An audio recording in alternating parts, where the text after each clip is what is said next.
صلی اللہ علی محمد صلی اللہ علیہ وسلم۔ باللہ السمیع العلیم من الشیطان الرجیم، بسم اللہ الرحمن الرحیم، والصلاۃ والسلام علی رسول الکریم۔ بخاری شریف باب الحیض، اور آج اس میں ہم حدیث نمبر 318 پڑھیں گے۔ 16 اور 17 جو ہیں وہ ہم پیچھے پڑھ چکے ہیں، لیکن ان کو خود پڑھ لیا جائے۔ تو 318 حدیث ہے، اور باب جو ہے، باب کا عنوان ہے شہود الحائض حائض العیدین و دعوت مسلمین، کہ حائضہ عورتوں کو چاہیے کہ وہ حاضر جائیں عیدگاہ میں اور مسلمانوں کی دعا میں شریک رہیں، وَيَعْتَزِلْنَ الْمُصَلَّى، لیکن نماز کی جگہ سے الگ رہیں۔ تو اس میں بہت سارے مسائل آگے حدیث آ رہی ہے، اس میں ڈسکس کیے گئے ہیں، لیکن خاص طور پہ جو عنوان ہے کہ عید والے دن عیدگاہ میں حائضہ عورتوں کو جانا چاہیے، اور انہیں وہاں جا کے مسلمانوں کا اجتماع میں بھی شامل ہونا چاہیے، اور جو دعا ہو رہی ہے اس میں بھی شامل رہیں، لیکن خاص جو نماز کی جگہ ہے اس سے الگ رہیں۔ حدیث نمبر 318 ہے۔ یہ حدیث ہے حضرت حفصہ، یہ حفصہ بنت سیرین ہے۔ عن حفصہ قالت، فرماتی ہیں، کننا نمنع عواتقنا ان یخرجن فی العیدین، کہ ہم اپنی عواتقنا، جو عواتق کہتے ہیں، یہ عاتق کی جمع ہے نوجوان بچی، جن کو ابھی یا حیض نہیں آیا یا بالکل ابھی نیا نیا آیا ہے، بالکل نوجوان بچیاں جو ہیں، فرماتی ہیں کہ ہم ان بچیوں کو منع کرتے تھے کہ وہ عید کی نماز میں جائیں۔ فقدمت تمراتن، تو ایک عورت آئی، فنزلت قصر بنی خلف، تو بنی خلف کے ایک محل میں ٹھہر گئی۔ فحدثت عن اختہا، تو انہوں نے اپنی ہمشیرہ کے حوالے سے یہ حدیث بیان کی، یعنی وہ خاتون جو ہیں کہتی ہیں کہ اس حدیث کی راوی میری بہن ہے، اور ان کی بہن کون تھی؟ حضرت ام عطیہ، یہ مشہور صحابیہ بھی ہیں، اور انہوں نے ان کے حوالے سے یہ حدیث بیان کی، وَكَانَ زَوْجُ أُخْتِهَا غَزَا مَعَ النَّبِيِّ صلی اللہ علیہ وسلم، ان کے جو بہن کے شوہر تھے انہوں نے نبی کریم صلی اللہ علیہ وسلم کے ساتھ 12 غزوات میں شرکت کی تھی۔ مع النبی صلی اللہ علیہ وسلم 12 12 غزوات میں شرکت کی تھی۔ وَكَانَتْ أُخْتِي مَعَهُ فِي 60، اور ان کی جو بہن ہے انہوں نے 6 غزوات میں نبی کریم صلی اللہ علیہ وسلم کے ساتھ شرکت کی تھی۔ یعنی یہ جو صحابیہ تھیں حضرت ام عطیہ، ان کی بڑی فضیلت ہے کہ ان کے شوہر جو ہیں وہ نبی کریم صلی اللہ علیہ وسلم کے ساتھ غزوات میں شریک ہوتے تھے، اور 12 غزوات میں انہوں نے شرکت کی، اور 6 غزوات میں حضرت ام عطیہ جو ہیں انہوں نے خود بھی براہ راست شرکت کی۔ اور وہ فرماتی ہیں، قالت کننا نداوی الکلمہ، یہ حضرت ام عطیہ یعنی اپنی بہن کے حوالے سے وہ کہہ رہی ہیں کہ ام عطیہ یہ فرماتی تھی کہ ہم نداوی الکلمہ، کہ ہم علاج کرتے تھے، کلمہ کہتے ہیں زخمیوں کو، کہ ہم زخمیوں کا علاج کرتے تھے، انہیں دوائی دیتے تھے۔ وَنَقُومُ عَلَى الْمَرْضَى، اور ان کے جو مریض ہیں ان کے ہم پاس کھڑے ہوتے تھے، یعنی ان کی عیادت کرتے تھے۔ فَسَأَلَتْ أُخْتِ النَّبِيِّ صلی اللہ علیہ وسلم، کہ میری بہن نے پھر نبی کریم صلی اللہ علیہ وسلم سے پوچھا، أَعَلَىٰ إِحْدَانَا بَأْسٌ، کیا ہم میں سے کسی کے اوپر کوئی گناہ ہے؟ إِذَا لَمْ يَكُنْ لَهَا جِلْبَابٌ، کہ اگر اس کے پاس کوئی چادر نہ ہو، اللہ تخرج، اور وہ نہ نکلے، مطلب کہ وہ عید کی نماز کو نہ جائے، اگر اس کے پاس کوئی چادر نہیں ہے تو اس پہ کوئی گناہ تو نہیں ہوگا۔ قال، نبی کریم صلی اللہ علیہ وسلم نے فرمایا، لِتُلْبِسْهَا صَاحِبَتَهَا مِنْ جِلْبَابِهَا، تو کیا ہے کہ اس کی جو کوئی سہیلی، کوئی بہن، اس کے پاس اگر کوئی چادر ہے تو وہ اس کو اپنی چادر میں لپیٹ لے، یعنی ایک ہی چادر میں دونوں آ جائیں۔ وَلْتَشْهَدْ الْخَيْرَ، اور خیر کا جو موقع ہے، یعنی عید کا یا کوئی اور اجتماع ہے تو اس میں وہ شامل ہوں۔ وَدَعْوَةَ الْمُسْلِمِينَ، اور مسلمانوں کی دعا میں شامل ہوں۔ یعنی دیکھیں کہ وہ پوچھ رہی ہیں کہ بھئی چادر نہیں ہے۔ جلباب کس کو کہتے ہیں؟ لمبی چادر ہوتی ہے جو کہ قمیض کے کپڑوں کے اوپر آئے گی۔ یعنی آج کل یہ بھی ایک کنسیپٹ ہم دیکھتے ہیں کہ خواتین نے لمبی لمبی قمیضیں پہنی ہیں اور اس کے اوپر سر پہ ایک اسکارف لپیٹ لیتی ہیں، اور ان کا خیال ہے کہ بس یہ کافی ہے۔ لیکن جلباب کا جو تصور ہے کہ جو پہنے ہوئے کپڑے ہیں جو کہ زینت ہوتی ہیں، ان کے اوپر ایک لمبی چادر لی جائے گی پردے کے لیے۔ تو انہوں نے پوچھا کہ بھئی جلباب اگر کسی کے پاس نہیں ہے، لمبی چادر نہیں ہے، تو کیا وہ نہ جائے عید کی نماز کو؟ تو آپ صلی اللہ علیہ وسلم نے عید کی نماز کی یا عیدگاہ کی طرف جانے کی اہمیت بتائی کہ اگر اپنی چادر نہیں ہے تو دوسری جو اس کے ساتھ خاتون جا رہی ہیں وہ اپنی چادر میں اس کو بھی لپیٹ لیں جس کے پاس چادر نہیں ہے، اور دونوں چلیں اور خیر و برکت کے مقام پہ جائیں. یعنی جو اس کا اجتماع ہے، خیر و برکت کا اجتماع ہے، اور اس کے علاوہ جو دیگر اجتماعات ہیں ظاہر ہے ان کا بھی اس سے جواز نکلتا ہے کہ عورتیں خیر و برکت کے اجتماعات میں جائیں، ایک کے پاس چادر نہ ہو تو دوسری اس کو لپیٹ لے، یعنی جائیں اور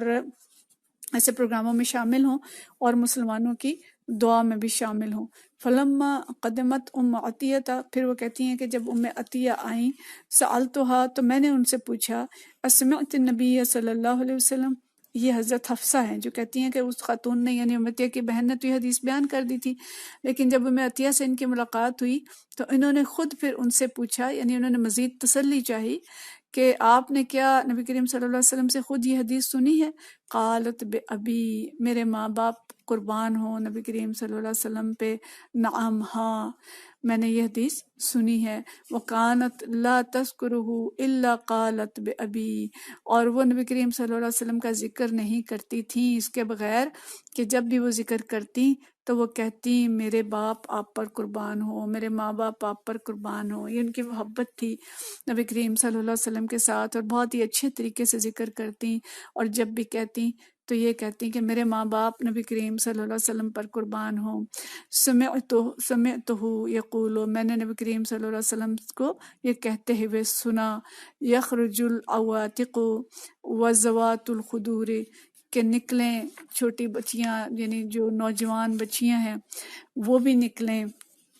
اور جو ذوات الخدور یعنی جو پردوں کے میں رہنے والی ہیں.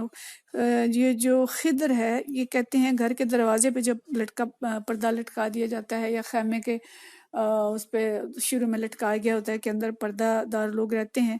تو ذوات الخدور جو ہیں یا پردے کے اندر رہنے والی کماری عورتیں جو ہیں ان کو کہتے ہیں اواتق، یا پھر وہی بچیاں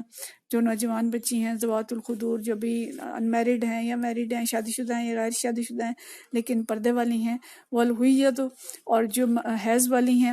وہ بھی نکلیں. ولیشہدن الخیر ودعوت المؤمنین، اور خیر کے مقام پہ جائیں، خیر کے اجتماعات میں جائیں، اور ایسی جگہیں جو ہیں جہاں پہ مسلمانوں کی دعا ہوتی ہے دعاؤں میں شریک رہیں. یعنی نوجوان بھی جائیں، شادی شدہ بھی جائیں، غیر شادی شدہ بھی جائیں، اور حیض والی بھی جائیں، اور ایسے اجتماعات میں شریک ہوں اور مسلمانوں کی دعاؤں میں شریک ہوں. وَيَعْتَزِلُ الْحِيَّضُ الْمُصَلَّى، لیکن جو حیض والی ہیں وہ نماز کے مصلے سے دور رہیں. قالت حفصہ، تو حفصہ کہتی ہیں فَقُلْتُ الْحِيَّضُ، تو انہوں نے پھر دہرا کے پوچھا کہ اچھا حیض والی بھی جائے؟ تو فقالت، انہوں نے کہا الیست تشہد عرفۃ وکذا وکذا، تو بھئی یہ جو حیض والی ہیں یہ کیا میدان عرفات میں نہیں جاتی، اور یہ بنا مزدلفہ اور ایسی ایسی جگہوں پہ نہیں جاتی؟ مطلب ہم پیچھے پڑھ چکے ہیں حضرت عائشہ رضی اللہ تعالیٰ عنہ حیض کے دنوں میں میدان عرفات میں گئی تھیں، اور حیض والی خواتین حج کر سکتی ہیں، عرفات میں جا سکتی ہیں، مزدلفہ منہ ہر جگہ جا سکتی ہیں. تو انہوں نے کہا کہ یہ متبرک مقامات ہیں، اگر یہ یہاں جا سکتی ہیں تو وہ عیدگاہ بھی جا سکتی ہیں، عیدگاہ بھی جائیں، اور جو دیگر اجتماعات ہیں ان میں بھی جائیں. تو دیکھیں یہ جو حدیث ہے یہ لائے تو باب الحیض میں کہ حیض والی عورتیں جو ہیں وہ عیدگاہ میں جائیں اور ایسے مقامات پہ جائیں. اس وقت خاص طور پہ یہ مقصود تھا کہ مسلمانوں کی جو شان و شوکت ہے وہ دکھائی جائے کہ مسلمان اتنے زیادہ ہیں. لیکن بہرحال حدیث جو ہے یہ مطلق ہے، اور یہاں پہ جو چیز بتائی جا رہی ہے بلکہ انتہائی تاکید کی جا رہی ہے کہ مسلمان عورتیں عید کی نماز میں شامل ہوں. اگر کسی کے پاس چادر نہیں ہے تو دو عورتیں چادر جو ہے وہ شیئر کر لیں، اکٹھی لے لیں اور جائیں اور اجتماعات میں شرکت کریں. ہمیں معلوم ہے کہ یہ جو اجتماعی مقامات ہوتے ہیں اب ہمارے یہاں تو اب ظاہر ہے اس چیز کا بہت اب ضرورت بھی ہے، رواج بھی ہے کیونکہ اسکولوں کے اندر دین کی تعلیم نہیں ہے اور دین سکھانے کا کوئی انتظام نہیں ہے، تو دین سکھانے کے جو اجتماعات ہیں اور جہاں پہ اجتماعی دروس ہیں یا اس کے علاوہ اجتماعات ہیں تو وہاں پہ خواتین کا جانا پسندیدہ بھی ہے، اور اس کا حکم بھی دیا گیا ہے کہ ظاہر ایسے مقامات پہ ہمیں معلوم ہے کہ فرشتے ایسے مقامات کو ڈھانپ لیتے ہیں، اور اجتماع میں جو دعائیں ہوتی ہیں ان پہ فرشتے آمین بھی کہتے ہیں، اور ایسی حدیث بھی ہم نے پڑھی ہیں کہ جو کوئی اس مقام پہ گیا اور شامل ہوا، وہ کسی اور نیت سے بھی گیا، وہاں جا کے ٹھہر گیا تو دعا کی برکت سے اس کی بھی مغفرت ہو جاتی ہے، اور اجتماعیت میں قلوب پہ اثر بھی ہوتا ہے، اور ایک دوسرے کو دیکھ کے بھی برکات جو ہیں وہ حاصل کی جا سکتی ہیں۔ تو خواتین جو ہیں ان کو حکم دیا گیا کہ وہ ایسے اجتماعات میں جائیں اور شامل ہوں۔ تو ہمارے لیے بھی اس میں ایک جواز ہے کہ دور نبوی میں خواتین جو ہیں وہ عیدین کی نمازوں میں بھی جاتی تھیں، مسجد بھی جاتی تھیں، نماز پڑھتی تھیں، اور جہاد میں بھی جاتی تھیں، اور اس حدیث سے ہمیں پتہ چلتا ہے کہ وہ تیمارداری بھی کرتی تھیں مجاہدین کی۔ ظاہر ہے وہ صحابہ کرام رضوان اللہ مجمعین تھے، ان کی مرہم پٹی بھی کرتی تھیں۔ اب اس میں یہ ہے کہ اس وقت تو صورتحال یہ ہوتی تھی کہ تمام ہی مرد جہاد پہ نکل گئے ہوتے تھے، اور ان کی تیمارداری کرنے والے کوئی اور مرد نہیں ہوتے تھے کہ جو ان کی تیمارداری کریں، تو خواتین اس فرض کو انجام دیتی تھیں۔ اگر ایسی کوئی صورتحال ہو گئی ہے کہ کوئی مرد نہیں ہے مردوں کی دیکھ بھال کرنے والا، تو خواتین جا کے کر سکتی ہیں۔ لیکن ہمارے ہاں تو اس وقت چونکہ ڈاکٹرز کی بھی کثرت ہے، مرد ڈاکٹر بھی بہت ہیں، اور تمام مرد جہاد کے بھی نہیں نکلتے، تو یہ ضروری نہیں ہے کہ خواتین ہی تیمارداری کریں یا ان کی مرہم پٹی کریں۔ اگر مرد موجود ہیں تو مرد کریں گے، لیکن اگر کوئی ایسا وقت آ گیا ہے تو اس وقت خواتین نکل سکتی ہیں اور میدان جہاد میں جا کے یہ کام بھی کر سکتی ہیں۔ تو مطلب یہ ہے کہ دین اسلام کوئی ایسا دین نہیں ہے کہ جو عورتوں کو باندھ کے اور کس کے اندر رکھتا ہے، اور ان کے لیے کوئی گنجائش ہی نہیں ہے کہ وہ نکل سکتی ہوں۔ دین سیکھنے کے لیے، دین سکھانے کے لیے، دینی اجتماعات میں اور مشکل وقت میں جب کوئی ایسی ضرورت پیش آ گئی ہے تو خواتین نکل سکتی ہیں، لیکن خصوصی طور پہ جو ہے یہاں پہ کہ حائضہ بھی نکل سکتی ہے اور دینی اجتماعات میں شرکت کر کے دین سیکھیں اور دین کی جو برکات ہیں وہ بھی حاصل کریں اور اجتماعی دعاؤں میں شامل ہوں۔ ہمارے ہاں یہ بات بھی ہوتی ہے کہ